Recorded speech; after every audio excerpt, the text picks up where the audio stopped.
બાબુલાલ મજામાં છો ને? કેવું રહ્યું આજ તો? વાત જ થોડો શંકર ભગવાનની દયા એમ ને બોલાવો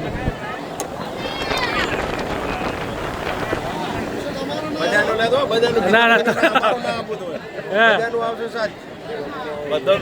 બધા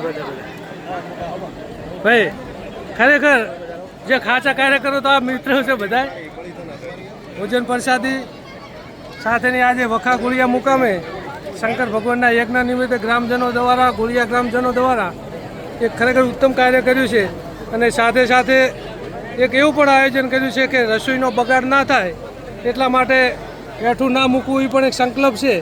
એટલે અન્નનો 2000 માણસોનો જમણવાર છે પણ રસોઈનો બગાડ ના થાય એવા મંત્રી દ્વારા પણ પ્રયત્ન થાય છે. ઈશ્વરભાઈ દ્વારા તમામ ગ્રામજનો દ્વારા ખૂબ જ સુંદર કાર્ય થયું છે. ખૂબ ખૂબ અભિનંદન, શુભેચ્છાઓ મુકેશભાઈ. જય માતાજી.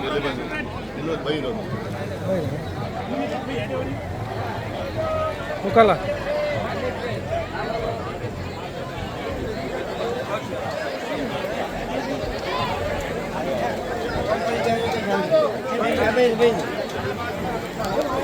શું કેવું છે મંત્રી સાહેબ, રસોઈ બગાડ ના થાય એના માટે?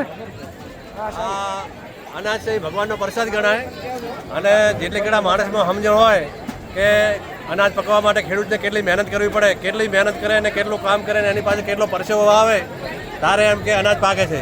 એટલે અનાજનો આપણે એક દાણો પણ ના બગાડવો જોઈએ. ખેડૂતો પોતાના ખેતરમાં મતતા હોય ત્યારે એક એક દાણો ભેગો કરીને બોરી ભરીને એમ કે કરતા હોય. એટલે અનાજ ભગવાનનો પ્રસાદ ગણાય અને અન્ન એ બ્રહ્મ આપણા શાસ્ત્રમાં કીધું છે કે અન્નમ બ્રહ્મ, અન્ન એ બ્રહ્મ છે, ભગવાનનું રૂપ છે એમ.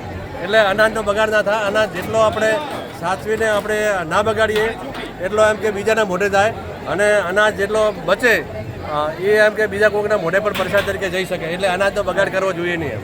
ભગવાનેશ્વર મહાદેવ કી જય. આજ કા અન્ન કી જય.